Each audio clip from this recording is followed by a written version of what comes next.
This world is changing ever so quickly. The question is, what's the tipping point that pushes us into the days of Revelation? This is Off the Cuff, and I'm Steve from TorahFamily.org. Let's talk about it. If you're a prophecy student, I strongly suggest putting the speed of this teaching at 2x, or at least at 1.5. As I continue to study and consider all the possibilities of how things could play out, I see how we're constantly faced with seeing the world unravel like a slow train wreck. Like it's all the peripheral elements are falling into place. Similar to like that of a chess game, getting all the pieces in place before the big final move to say, checkmate. The chess pieces being things like the final steps of the central bank digital currency getting ready to be initiated, the ever-growing concerns of an economic collapse, the increasing tensions of a full-scale war all around the world, the threatening food crisis that's been in the making for the past several years, warnings of new threats of even greater pandemics, the terrorist sleeper cells that's been forming around the world for years, the shift of the world's opinion of the modern state of Israel, and the ever-exponential growth of AI. There's more, but these alone are enough to see the chess pieces are getting strategically set in place. When looking at this list, you can see how these could all easily fit within the first 4 seals as given in Revelation, all culminating in the 4th one, the pale horse. Revelation 6:8 says, I looked, and there before me was a pale horse. Its rider was named Death, and Hades was following close behind him. They were given power over 1/4 of the earth, to kill by sword, famine, and plague, and by the wild beasts of the earth. What many don't understand is how Ezekiel prophesies these all to start in Jerusalem. That's right. Ezekiel 14:21. For this is what Sovereign Yahweh says. How much worse will it be when I send against Jerusalem my 4 dreadful judgments, sword and famine, and wild beasts and plague, to kill its men and their animals. Ezekiel 5, verses 1 through 4, shows how the judgment will spread to the northern kingdom just the same, taking over the whole house of Israel, the southern and the northern kingdom. Ezekiel 5. Now, son of man, take a sharp sword and use it as a barber's razor to shave your head and your beard. Then take a set of scales and divide up the hair. When the days of your siege come to an end, meaning at the end of the 40 days, burn 1/3 of the hair with the fire inside the city. Take 1/3 and strike it with the sword all around the city, and scatter 1/3 to the wind. For I will pursue them with drawn sword. But take a few strands of hair and tuck them away in the folds of your garment. Again, take a few of these and throw them into the fire, and burn them up. A fire will spread from there to the whole house of Israel. This is the culmination of the 40-day siege as given in chapter 4. Verse 3 tells us that the 40-day siege is a sign to the northern kingdom of what's coming to them just the same. Once the 40-day siege is over, judgment spreads to both houses. Now, exactly how fast the fire spreads to the northern house is unknown. But as I continue to pray about it, I believe it will be virtually simultaneous. So, in accordance to what's given in Ezekiel 4, we'll first see a siege take place on Jerusalem. Many don't realize this is what Yeshua is referencing in Luke 21 when he says, when you see Jerusalem being surrounded by armies, you will know that its desolation is near. Now, on a quick side note, the word you and will are not present in the Greek. A proper translation of the Greek would be, when seeing Jerusalem being surrounded by armies, know that its desolation is near. Now, continuing to verse 21. Then let those who are in Judea flee to the mountains. Let those in the city get out, and let those in the country not enter the city. For this is the time of punishment, in fulfillment of all that has been written. We'll come back to this a little later. But Yeshua shows us, in accordance with the prophets, that the siege is to happen first. But the question is, what causes Jerusalem to be surrounded? We must understand, it's not just about Jerusalem being surrounded. It's about Jerusalem being surrounded and seeing the abomination of desolation as given in Matthew and Mark's account. In fact, we believe it's the abomination of desolation that causes Jerusalem to be surrounded. As many of you know, I'm waiting for the Ark of the Covenant to come out and the sacrificial system to restart. The sacrificial system will be the abomination of desolation. You can see our teaching, The Abomination of Desolation, on that topic if you're interested. Though the ark isn't needed for the sacrifices to start, I believe it will be what triggers the desire to initiate them back in place. Now, I know many subscribe to Ron Wyatt's claim that the ark is buried under the location where Yeshua was crucified, claiming Yeshua served as high priest on the cross with placing his blood on the Ark of the Covenant through his death. But that would cause Yeshua to be breaking the law because only the priesthood of Aaron is to perform that duty on earth. Yeshua is a high priest, yes, but his priesthood is of the Melchizedek order for the heavenly temple. Plus, the high priest isn't permitted to do that service until the Day of Atonement. It doesn't happen on Passover. So, that claim to the ark's location has Yeshua breaking the Torah on two major instructions regarding the priesthood. And not only that, 2 Maccabees tells us Jeremiah hid the tabernacle and the ark in a cave on his way to Mount Nebo, where Moses looked upon the Promised Land. This mountain range currently exists in what is known as the West Bank. If you haven't already, I encourage you to look into the work of Jim Barfield and his team at thecopperscrollproject.com. Jim presents overwhelming evidence of how the cave that Jeremiah hid everything in is near Qumran at the northwest corner of the Dead Sea. But again, this cave is located on what is politically known as the West Bank, an area that exists within the biblically known land as Judea and Samaria. I mention all of this because when, not if, but when, the modern state of Israel stakes claim to the West Bank, all of it, forcefully, things are about to begin.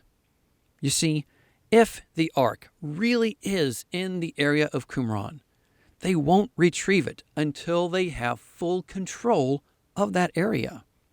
Now, regardless of where you believe the ark is, I sincerely believe we need to keep this option on the table as something to be watched and seriously considered. The mere fact of the ark being hidden by a prophet, the prophet Jeremiah, in a book that was removed from the biblical canon should say something. One day, that which is called the West Bank will be reclaimed by the modern state of Israel. When they do this, the ark will be brought out soon thereafter. When that happens, the sacrificial system will be underway not long after. When the sacrifices begin, Jerusalem will immediately begin to be surrounded. In fact, I can easily see them begin sacrifices within days, if not on the day of it coming out. This would be for the 7-day ordination of the priesthood and altar as prescribed in Exodus 29, verses 35 through 37. But again, everything they do will be an abomination in the eyes of Yahweh, as covered in our teaching on the abomination of desolation. Thus, Yeshua's words to flee to the mountains the moment this is seen taking place. So, what I'm saying here is, when the modern state of Israel takes over the West Bank, it may very easily be the tipping point that changes everything for the checkmate to be played out. And the checkmate will be the reinstitution of the sacrificial system. Once they start it, there's no going back. Now, as I noted earlier, I want to briefly go back to Yeshua's reference to Ezekiel regarding this. Yeshua said to flee to the mountains immediately. I believe that not only will Jerusalem immediately start being surrounded, something tells me that the modern state of Israel will equally lock all the borders just the same. So, if you don't get out, you may very well get locked in. The coming judgment will be something of absolute devastation. As I gave earlier, Ezekiel chapter 14, verse 21 shows the result of the 4 horsemen of Revelation starting in Jerusalem. But what many overlook is just how bad it will be as detailed by Yahweh to Ezekiel in the previous verses. Verses 12 through 14 says, "The word of Yahweh came to me, Son of man, if a country sins against me by being unfaithful, and I stretch out my hand against it to cut off its food supply, and send famine upon it, and kill its men and their animals, even if these 3 men, Noah, Daniel, and Job, were in it, they could only save themselves by their righteousness, declares sovereign Yahweh." It says, even if these 3 men, Noah, Daniel, and Job, were in it, they could save only themselves by their righteousness. He repeats this sentiment in verses 15 and 16, and then again in verses 17 and 18, and then again in verses 19 and 20, right before verse 21 that we already noted. Thus, those in the area are to flee immediately.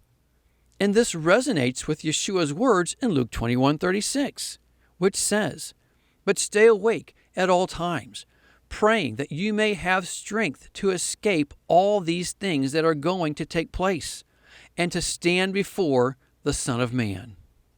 While I constantly consider the timing of how everything could play out, a side of me wonders if we should just be focused on when it could start, and not so much as to when that time frame equally comes to an end.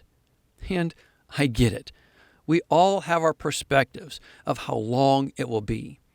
Even with our understanding of how it all gets cut short, we believe it should end on a holy day just the same. But maybe, just maybe, we shouldn't be focused on trying to fit our believed time frames to fit perfectly between certain holy days.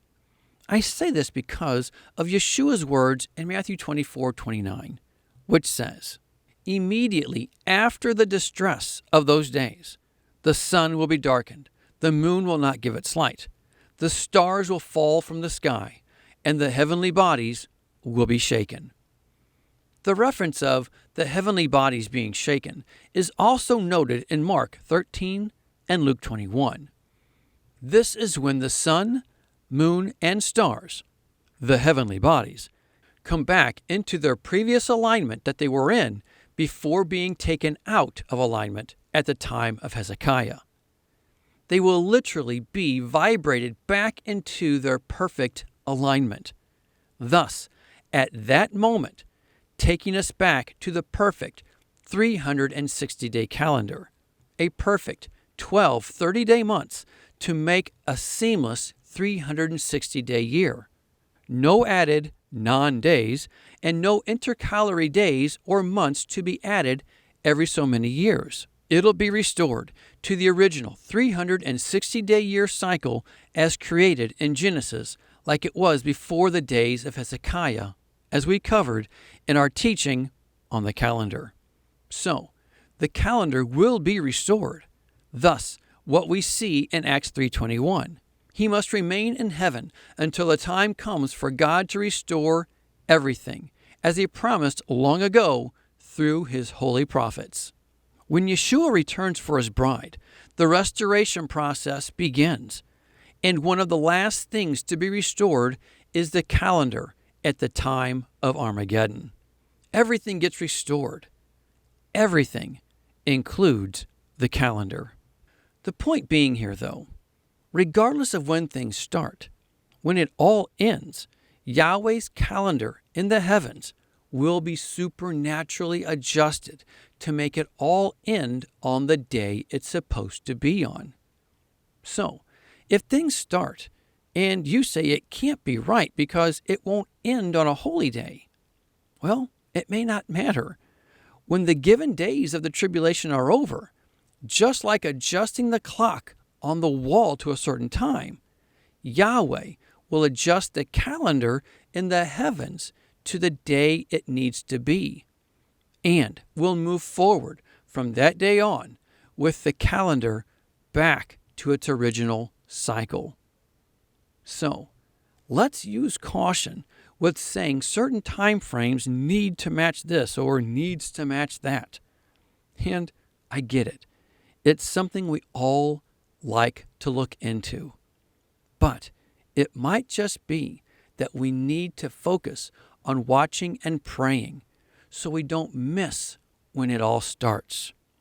And He'll work out when it's supposed to end. Well, that's all I have. Think about it. Pray about it. But more than anything, be a doer of the word and not a hearer only. Until next time, Shalom.